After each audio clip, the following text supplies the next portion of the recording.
Welcome to this episode of Threading Thoughts, where we'll be talking about bicycling and its bigger impact on society.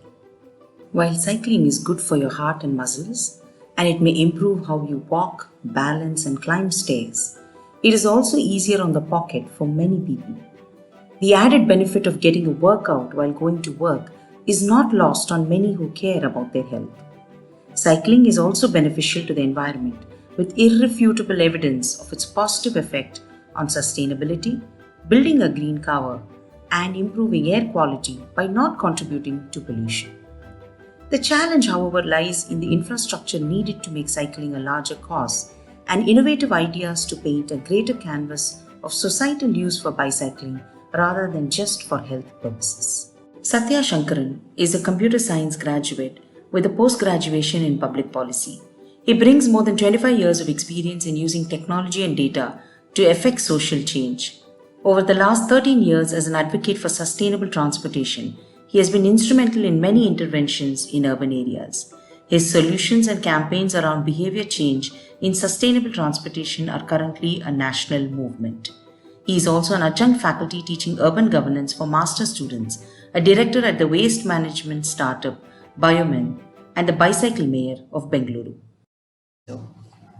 Thank you so much for joining us today at Threading Thoughts, Mr. Satya. It's such a pleasure to have you with us because this is a very unique concept that we want to talk about, as well as the fact that it's a much needed concept.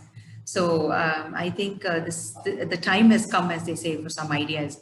And there's a lot of work behind the scenes that have to be done. So we're just so glad we got you today in the conversation so that we can actually understand what it involves, where you see it going towards. So thank you so much for joining us today. No problem. I'm happy to be here. Thank you so much. And let me just ask you, your aim is to encourage people to cycle, and especially cycle away to work, maybe cycle away to other places as well. So given that India has still a lot of roads that need quite a bit of development or other issues that it faces, what are some of the other issues that you face when you say, okay, let's take a bike and go on the road, but it's not that simple? I think it's predominantly cultural. We have gone so far away from the bicycle that we do not aspire, that it's not an aspirational goal. Bicycling is more of an inferior good when it comes to economic value. And people look at it as something that is regressive, that is a poor man's mode of transport. And anybody who has some money should be outgrowing the bicycle. Right. So we are basically fighting the whole mindset. And that I think is bigger than infrastructure. The mind is our biggest enemy right now. That's beautifully said, because I remember when I wanted to cycle to a particular work, maybe this was 2 to 3 years back. It was not considered cool. It was considered, why would you need a cycle when you can get a car? The concept of going forward in your life is more by these material things. But given that the mindset, once you address the mindset, what's the next biggest challenge or next biggest challenges that you see when getting cycles on the road? I see that the governance challenges are also there, right? And I think it goes back to how people see and how adoption is. So one of the biggest things that we see in provisioning infrastructure also is in the minds of the politicians and the bureaucrats.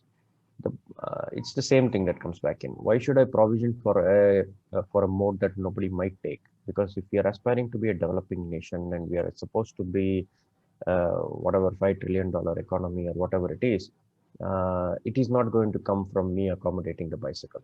So that is the prevalent attitude, is that more and more people will end up buying the motor vehicles, and hence we are going to be more prosperous. So the attachment of prosperity and GDP and development goals to the motor vehicle has become a bigger issue in provisioning infrastructure within the minds of the policymakers as well.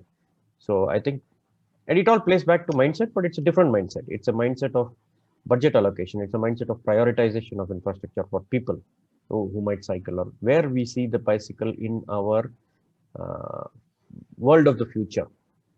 That I think is the key. If we see it playing a part and solving problems, then I think we can find all these ways to solve this problem. Absolutely. I think you've said it from both ends, right? the consumer as well as the service provider, in the sense of if I don't think that is this bigger market, or if I don't think that's a priority, I will not put in the effort to it. And if you don't put in the effort, obviously there is this, even if you get over the mindset, you think that the infrastructure is not good enough, you might as well give it up, right? So this is some sort of a wishy-washy, very difficult situation. But given that, what kind of resources have been built, not only by the people who are cycling or people like you who are forming these networks, but also from the government side perhaps? What resources have been built to overcome these challenges? That is one, but more importantly, what more do you think can be done? I think we have a long way to go. If you look at any cultural shift that has happened, it has happened either in crisis or over time. Right. If social norms shift over time, they take a long time, and you have to have sufficient number of people to tip it to some level of acceptance. And even then, it could remain cultish for a while and then move on to acceptance in a popular realm. But what enhances and accelerates that is infrastructural provision, because infrastructure provision is a very visible signaling process by the powers that be to say that I value this more. I believe that this brings social equity, and I believe you should go in this direction. So the signaling intent of infrastructure provisioning is a very valuable mind shifting thing that accelerates social change as well. So I think these are two things. One is infrastructure provisioning is happening in pockets, but they are not sustainable. They are not continuous. They are not fast enough Right. in terms of provisioning. Right? They are very slow. They build at very slow rates, which are not conducive to massive social acceptance. On the other hand, on the network side is where I see more value, because the network effect of society can shift and get it to some level of acceptance, which I'm seeing now, is that it is not considered radical in the Overton window, and it comes down to slightly more acceptable and Right. rational. More palatable sort of a sense of. Correct. Closer to the popular realm is what we are Correct. trying to push it. No, but that's absolutely done. And you know, what do you think can be done? Um, yes, you're battling it on multiple fronts, but immediately, what comes to your mind? What can be done? As in, like, I here is think one off that I can tell you that can be done. I I guess the most important focus for us is obviously on all fronts. What can work is bringing all of these things together at similar times. We shouldn't try Ah, to say let's just shoot for one or the other, because have had people fall into this pit of I'll do social only. There are people who sit on the policy. If you, based on your profession, if you're an urban planner or a designer or an kind of urban person, you would prefer to work on the policy side of things, right? On the right. planning side of things, which is where your expertise lies. Any problem? If you're on the social aspect, if you're on the activist side of things, you would prefer to work on the community side of things, on the social side of things, and help work on that angle. If you're a little more entrepreneurial, you would like to attack it from the business side of things, right? These are the three pillars of democracy that we have: the Right. Samaj Bazaar and the Sarkar. So uh, the idea is to be able to try all three at in a parallel track, while the Correct. advocacy moves on the policy side and say you need to build infrastructure. You cannot build a bridge based on the number of people swimming across the river.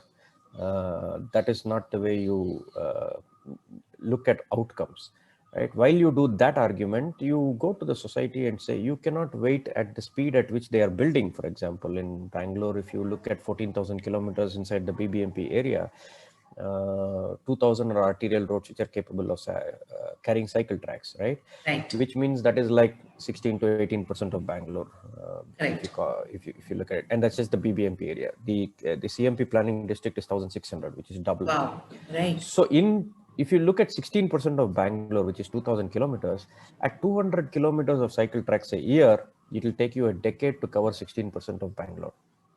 Now, if you come back and say, and chances are that after the decade, you are not living in that 16%. You're probably living Right. in the rest 80%, right? So you could wait and say until the infrastructure reaches my doorstep, I'm not stepping out, which could take decades for you. Climate change is not going to wait that long. And or on the other hand, we could go back and say, let's do the track of you getting to your neighborhood location. So let's look at slow streets, traffic calming, other measures which are faster, and get you to do trips in your neighborhood and not point at some congested place and say, it's congested 15 kilometers that side, so I'm not going to go 2 kilometers near This my way, small this steps way. that you're saying, right? Small Steps. steps. Yeah, get the small steps, get the local trips, get your endurance up and going. There are ways of doing that on one hand. On the other hand, you need a bicycle. Today, there are far more, if with the COVID scenario, the cargo movement has gone up and passenger movement has come down a little bit.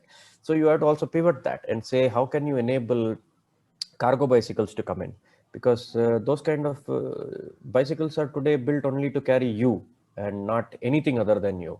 Right? You don't have a carrier which can even carry tomatoes and potatoes that you buy. So we have to start equipping bicycles to have the ability to carry stuff and not just you.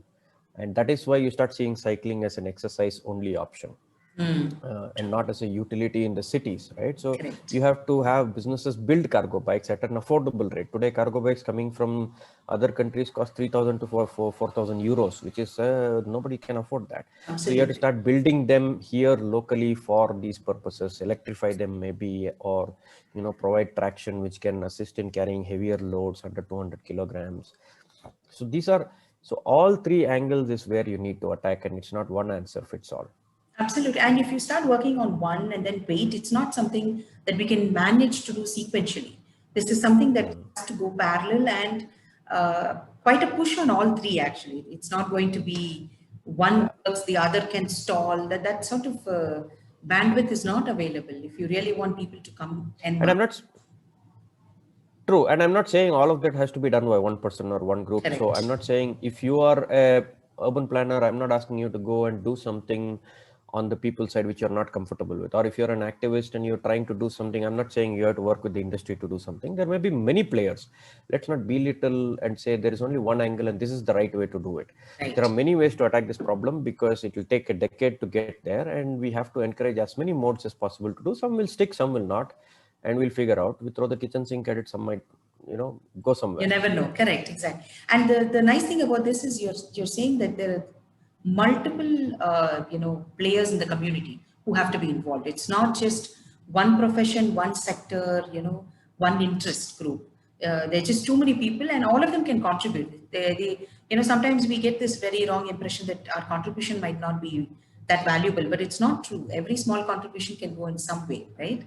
And 100%. But I just want to be aware that many things we do tend to, and I'm not saying everything you do needs to be continued and sustainable, but look at things that you do that can stay around for a little longer and that can have legs of its own to continue. You can't do a program and do it for a month and then say I'm done and then walk away from it, right? Then you're doing tremendous injustice. Do programs that you say, okay, I'll try and run this for a year, and I'm going to sit down and measure and measure and measure until we see what's coming out of it. It may be wrong, but you can make course corrections, but don't do very small things and walk away.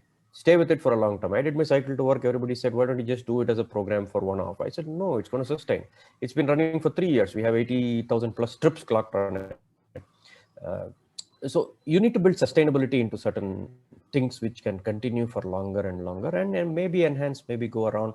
So you don't do small programs. Not that you shouldn't try it, but if there are people who have tried it, learn and see how can you make it sustain, how can you make it bigger, because impact is not going to come if you do something small and walk away. Right. And this ties beautifully to what I wanted to ask you next was sustainability was one. The other one was, the cargo bikes that you're talking about, right? So how do you see a larger role for cycles in public life? Not just for the health aspect. I think that there's just a gamut, I'm sure you can tell me, but that would be lovely to hear. No, yeah. So no. I am basically, that's what I keep saying, right? I'm an advocate not for exercise alone, right? I mean, I started bicycling because of my personal health, but cycling is such a tool that it is very useful for you to use in the city as well, right? You can't swim to work, but you can definitely bike to work. Right. So it's a nice thing that carries over into a city and its form, and it has been shown in multiple cities world over that it can solve a lot of problems. I'll give you a simple example. The relief riders work that we are doing, we tried to deliver supplies to certain people over the last 1 month. And in just 1 month, over 700 people delivering more than 2,000 supplies, we have been able to save 4.5 tons of carbon dioxide emissions. Oh, wow. Um, so this is, it's not one thing anymore, right? When we solve problems, we say, okay, let's solve this problem. Let's not worry about the other goal. I'm saying when you solve a problem, always have the climate change goal alongside this. So I think the bicycling today is always considered a exercise tool. When you say I'm going out cycling, they typically think, okay, you're going out to exercise, but nobody ever thinks about saying. So people ask me even now during the lockdown, can I go cycling? I said, to me, it has another connotation. What are you doing with the cycle? Then they get confused. They said, no, I'm going out cycling. And obviously in their head it is, I'm going out for my exercise. But in my head it is, are you buying something? Are you doing something at the end of the trip? That doesn't seem to know. I'm just going to the end and coming back. I said, it's pointless. I mean, it's good for your health. I do that as well. I go on the weekend for 100 kilometers and come back. And the other thing people end up doing is counting those as carbon credits. I cycled 100 kilometers today, so tell me how much carbon credits. I said, no, you went there deliberately so you can get better using the cycle. This was not a trip you would do in your car. You don't say, I'll go 100 kilometers in a car and come back and I'll get healthy. So stop counting exercise as carbon credits. It's not. But if you had a chance to do something and you were going to do that in a motor vehicle and instead you chose a vehicle instead, then it is a saving on a carbon. So people end up making these mistakes because cycling is very closely attributed to exercise and not to anything else. Absolutely. So we were just talking about, especially this lockdown, right? I think there is a lot more clarity on, this feeling of feel good of carbon credits is not really true just because you took the cycle as an exercise machine. But did you replace the actual carbon footprint that you might have used if you're taken a car? I mean, I think that is a critical question. And sometimes I think it's a very clarifying answer as well, because now it's a little more clear on what it is that I'm trying to contribute rather than me taking a cycle for myself.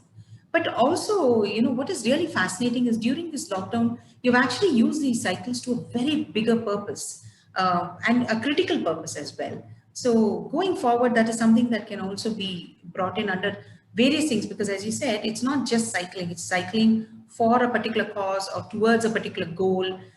So can you explain a little about what happened during the pandemic and how this has just taken off on its own, actually?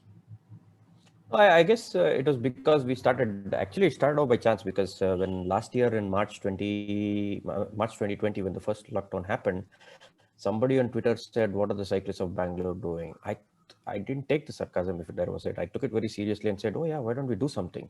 So maybe there was, I don't know what it was, but I just called up some of my cycle to work colleagues and said, shall we do something? Why don't we, ferry supplies to the elderly? And that's how it started. We started with 6 people. And of course, people were just gleeful because I gave them a nice purpose to get out on their bicycles, which is beyond exercise. So they just wanted to cycle out anyway. So there was the selfish motive that, okay, we'll have to get out on a bicycle. But I said, we are going to do it for a purpose. We are not going to go out there and do some exercise, right? It's not safe to do that, and it's irresponsible to try doing something like that. So why don't we do something responsible instead? Why don't we help people? And that's when it came out. About 250 sorties we did in 2 months. About 80 people we ended up with. It was a nice community we built. A few of them dropped off and some of them stayed back. And when the second wave hit, in fact, on 26th was supposed to be the lockdown. 25th evening, somebody already did a sortie, because 25th morning we were talking about it. And we said, we have to restart. Tomorrow is the lockdown. And somebody in the evening said, I delivered something to the people nearby. I was like, okay, hold on, let's get started really, We're not really started. We hadn't even started. I was just asking for, okay, whose number do I put on the poster? Right? We were going there and we were still having it. Okay, I need show of hands. Who's going to go on the poster? I had it last time. You were there. Who's going to go on it? And the guy comes back and somebody comes back and posts there and says, I already did a sortie. I said, hold on, we're getting the numbers out. So it was so it was so natural that everybody were immediately, lockdown comes, they were already looking for the relief riders over here. And then it took off like crazy, and we are at 260 people now in Bangalore alone. And we are at 12 cities with around 720 people, and we are adding 3 more over the coming days. So we'll be at 15 cities with around 750 relief riders. To me, I haven't known of so many cyclists. Of course, anything in India you do, you can get volume, right? I mean, if you get enough people, you will always have enough people. It shows, we vaccinated 2 times the US and we're still not done halfway. So, Exactly. but it is also a positive thing is that this is the largest number of cyclists, in my view, have come together and done it consistently for 2 years in a row. And in this pandemic, having 700 plus people delivering continuously and saving around 4 tons of carbon dioxide emissions is a massive effort in my view. And it also is a testament to the cycling community, which comes out and says, I am not in it only for the exercise. I know and I understand the value of this tool in the city, and I'm willing to stand by and make that count. And I'm also willing to tell this story to the others. We are not idly standing by when the nation needs us. So my catchphrase itself was, last time we had this tagline called, "We carry supplies, not the virus." Oh, And that so it was more to uh, engage ourselves, the messaging. We wanted to reassure ourselves that we are here to carry the supplies, we won't carry the virus, which means if my tagline is that I can't infect others, so I start being more correct. careful. Exactly. Right. And this year we changed that to saying we are a part of the solution, not the problem. So so again, it was to say that the cycle is viewed as a problem in the cities. Get out of my way, you're very slow, people honk us Right. out, the respect is not there. uh, but today we are showing that we are a part of the solution, and it's also an external messaging saying that for you also it's the same message. When you step out, if you think you're going to be a part of the problem, don't do that. So it was going both ways as a messaging thing. That's So here fascinating, is right? here is where we are. And it's completely organically grown, right? It's just grown organically over Absolutely. so and many and the cities. whole team is just running. It doesn't say it doesn't say it's not run by one person in all of the cities. Especially after a while, we have a volunteer back office with 9 people who are running this whole 9 to 15, I think it's now 12 or something. And we have people stepping up and doing so many other things and coming back. But Right. we all follow a nice process, and the goal is very clear. We are here to save lives. We are here to help elderly. We are here to help COVID. So we don't go all over the place. That we are able to bring back. The goal is focused. The statement is focused. Now we are able to, in fact, we have built organically tools. The volunteers got together and built tools and technologies, which is now helping create livelihoods in rural areas. So we are Huh. in talks with a nonprofit which is working on bringing livelihoods to rural areas. In cities, we can afford to volunteer, but maybe not in the rural areas. Lots of Right. people have Absolutely. gone back. So Correct. this tool and the process and the methodology of logistics that we have is now helping those people as well. So we've given it away free. We said, please, let's just do it. Let's help people. And it's fascinating because I think you've also somehow instilled some, as you correctly said, you are part of the solution, not the problem. You're only helping with supplies, not the virus. It's very true because a lot of cyclists, perhaps because they don't have a way to cycle, right, the path, they're always in between other traffic. And the flexibility of the cycle, because I'm a cyclist myself, I love cycling. I've always used to cycle to my school, my college, everywhere. Of course now it no longer affords me that, which I should get back into. But the thing is that they swerve. The flexibility of movement allows them to be sometimes very irrational with their decisions.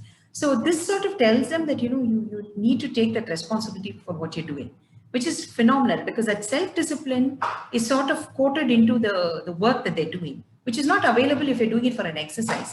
You just don't care, right? So that is I think it's a very lovely touch to say that, while we are helping, let's be a little careful ourselves.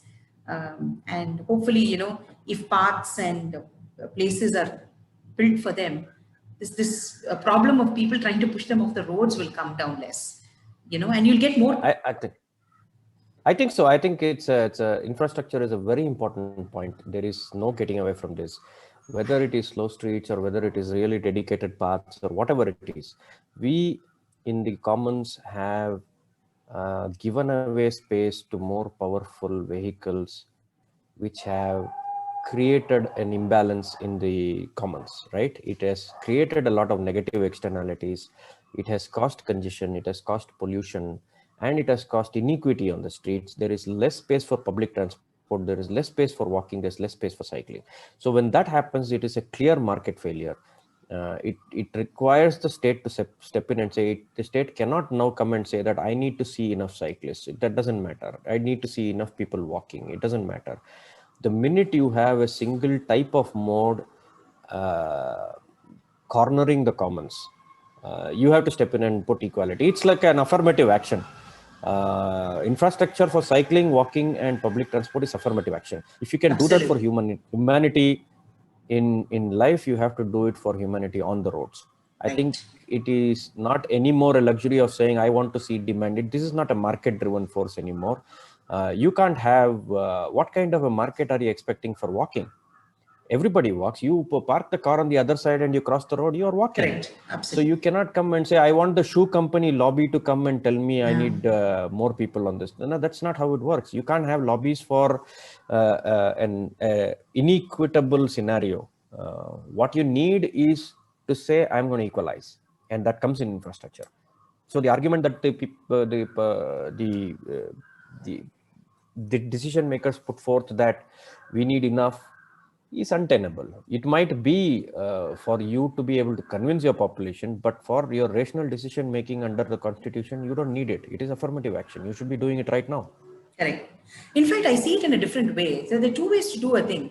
You get the demand and therefore you do it, or you create the demand for it, right? I mean, once you create these pathways, when you look at a good pathway, most probably people will anyway automatically go on to it. So there are always a way you can do it. You don't need to wait for. It is called. I think it is called induced demand. It is called the law of induced demand. Exactly. It works everywhere. So you cannot always work on the supply. Supply is not infinite, right? Absolutely. You can have it's very well proven that even if you put 21 lanes, the cars are choking the place anyway. Absolutely. So supply is finite. How much of efficiencies? It's a very rational thought. You look at it, maximizing the benefits of the supply is in everybody's interest. Exceeding space to give more and more supplies to a demand which is unreasonable is not any kind of market economics that you would buy. Even the most right-wing thinking person should come back and say supply is not infinite. We have to, if you put X amount of money into road space, I have to get maximum value out of that, because it's infrastructure. So by providing more space for cars and inefficient vehicles, you are not getting value out of it. So it is in people's mind, the argument is no, giving more supply to a market force means I am I'm more capitalist. You are not. Your conservative values is whatever you take as an infrastructure, I need to maximize that, and hence putting affirmative action and getting more efficiencies out of that is the right thing for you to do. Even on the it's not a liberal value, it is the right wing value. So we should always, people think that they are the cookie left wing conspiracy. It is not. It is efficiencies on the road space is an extremely conservative thing, and a critical one at that. So it's not something that can be substituted nor ignored. So I think it's been ignored long enough. But I'm just going to throw something at you. What about electrical vehicles? Do you think that that might be an easier alternative people will choose over bicycles? And what are your thoughts? Of course. No, of course, naturally they will. I'm not denying that. And people basically are valuing it differently. What they're saying is, I'm only going to do X amount of effort, and I am paying for some other instrument to do my effort, right? It could be a motor vehicle or some fossil fuel or electrical driven vehicle. My ability to pay is proportional to how much somebody else is doing the effort. So if I am cycling, it happens in the public bicycle sharing also. So when you have them cycle, they say, I will only give 5 rupees. But when you have put an electric motor into it, say, okay, 5 rupees per 5 minutes also is okay with me. So they end up earning 6 times more on that. So the market forces is leaning towards electrical vehicles. It is not necessarily all that environment friendly. It is definitely more sustainable than a fossil fuel vehicle right now. And we still have problems of battery and all that, but I do work on the electric vehicle stuff also, especially the small form factors, right? In the small form factor. So I believe that it is a very useful thing for a lot of cities, especially if even in my own city on the west of Bangalore, the terrain is unforgivable. Correct. And if you want people to not go and use more fossil fuel vehicles, I need to move them over to electric powered vehicles. But again, the cars and electric cars are not extremely friendly, because after a certain size of electric batteries, it starts becoming more and more inefficient. Right. So keeping it to small form factors is always more beneficial. So I believe that the micromobility modes and electric assisted bicycles and smaller form factors are more suitable for our congested cities than large electrified vehicles. Electric vehicles themselves. Thank you so much, Satya. This has been absolutely very interesting, and I think it's time people also started talking about this quite a bit, especially at least biking to work or biking to do your work. It should not no longer be a taboo, or should not raise eyebrows anymore. Is what we're hoping. Yeah. This should become part of our natural mode of transport. Let me put it that way. So, and it's been fascinating to hear how these bikes have actually built up to much more diverse purposes, larger purposes perhaps, and gone nationally, not just in small pockets, but the need is seen throughout. So it's been fascinating talking to you, and it's been very nice to have you with us. So I can only say thank you very much. It's a pleasure talking to you, Mridula. Thanks for having me over. Hope it was helpful. Absolutely. Thank you so much.